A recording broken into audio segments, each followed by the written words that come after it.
It's autumn and much of our garden is starting to die back, but all of the seasonal rain has given the weeds a second wind. You'd think by now they'd be slowing down, but they're absolutely thriving. It wasn't long ago we tackled this whole patio and already they're popping up everywhere. We do have a shed load of weed pulling tools, but no matter what we use, it's tough and time consuming work, isn't it? Plus, there are always those weeds that grow right in the cracks and crevices where you can never quite remove the whole root.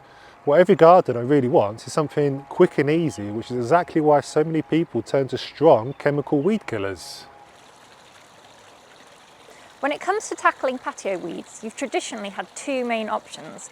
You can grab a weeding tool and pull them out by hand, but it's a slow and fiddly task that won't do your knees or back any favours. I don't mind a bit of weeding, but there are plenty of other jobs I'd rather spend my time on than hand weeding a patio. The other option is strong chemical weed killers, something like glyphosate, which is in Roundup, and a lot of other commercial sprays. And let's be honest, chemical weed killers are effective and convenient. They kill right down to the roots and they keep weeds away. But the downside is the environmental cost.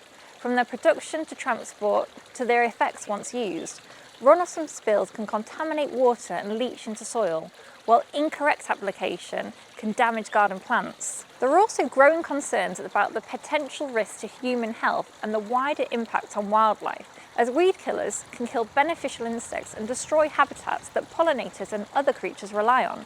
And for a lot of people, including us, that's enough to make you want to look for a more eco-friendly alternative. That is where our homemade solution comes in.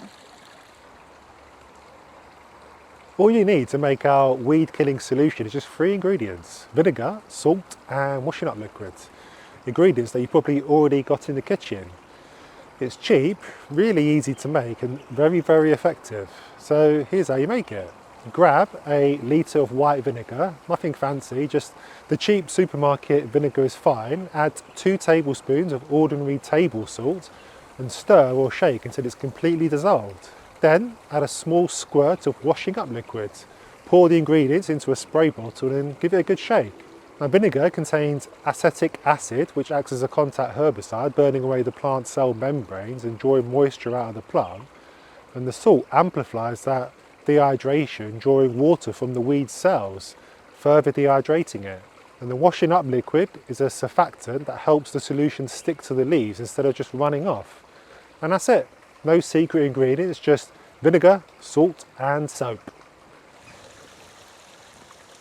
When it comes to applying the spray, step 1 is picking a dry and sunny day. In the autumn in the UK, this step is probably the hardest part, but it's really important. You want to make sure there's no rain forecast for at least 12 hours or the solution will be diluted and washed away. Step 2 is spraying the solution directly and generously onto the leaves of the weeds.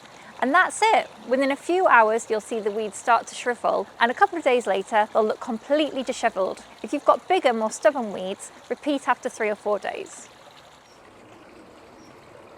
Now, this magic solution is just for use on patios, paths and driveways. As well as being effective at killing weeds, it can also harm surrounding desirable plants and soil.